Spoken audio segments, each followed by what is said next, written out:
I'm ready. When this video goes live, the official cash rate will have been announced, and many expect it to remain at 5.5%. Do you agree? And when do you think the RBNZ will drop the official cash rate? I think I agree. They would keep the OCR, official cash rate, at where it is now. And the reason behind that is because the inflation is still at 4%.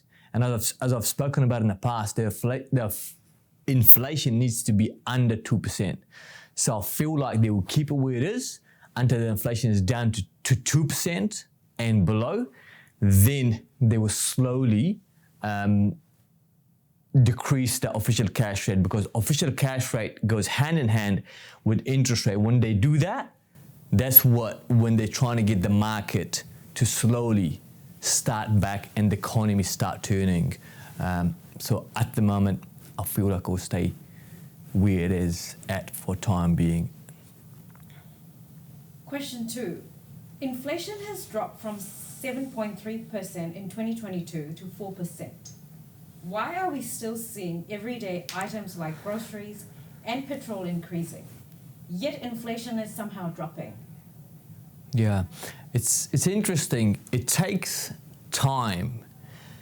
I'll discuss why it takes time and how long roughly it takes for inflation to actually, you see the prices drop in the supermarket, or the gas prices, or the home or land prices. So it goes like this. It goes in this order. When they're slowing the economy, they increase the interest rate, and then it takes about 6 months for people to start finish spending their savings that they've had, if people have any spending. And then as spending decreases, the inflation slowly drops, like it has been happening, right? And then when inflation drops, the Phillips curve that we spoke about, the unemployment rises, and then lower inflation obviously leads to higher unemployment rate, right? And then when people start struggling, that is when the actual price of things come back, because if people are not buying stuff at the supermarket, or timber, or petrol, then they have to adjust the price. And that usually takes 12 to 18 months. And we discussed this before National Common Government, and then again early this year, around how long it will take before the bottom of the market, which we predicted late 2024, early first, second quarter of 2025, I suggest. Nice. What are you currently seeing with the demand for properties?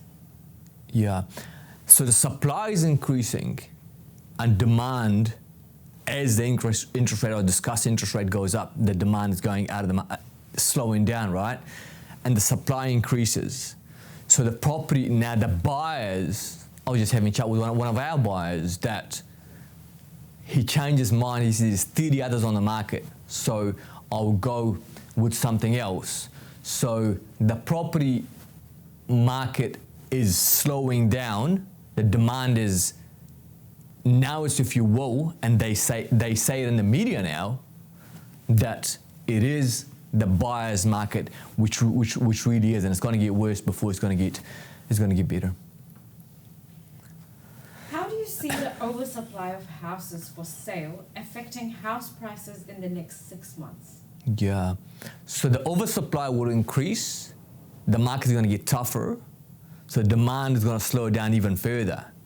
So that would mean that if in a crowded market like we have now, in 6 months, in the next 12 months, if you are to sell your house, then you've got to drop the price, right? Drop your price. So the prices, as we see it again in the past, the price will come back. Maybe another, I wouldn't be surprised it comes back another 15%, 10 to 15%. Interesting. Like and subscribe if you're enjoying our content, so we can keep on doing what we're doing. Next question. You always say predict, prepare, and persevere. We're probably at the stage for many kiwis where now they must persevere. What tangible tips can you give to those who are struggling with the high cost of living? Yeah. One of the things, that's a great question actually, because I know people are struggling. I talk to people every day.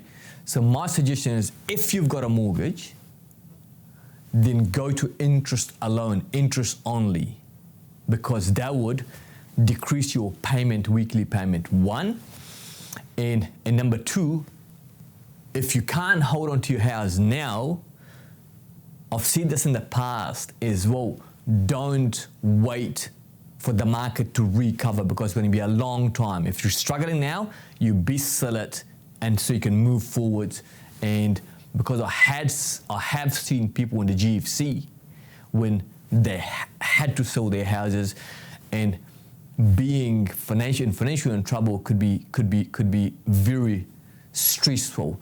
That's one of the things that I'll do if I own houses.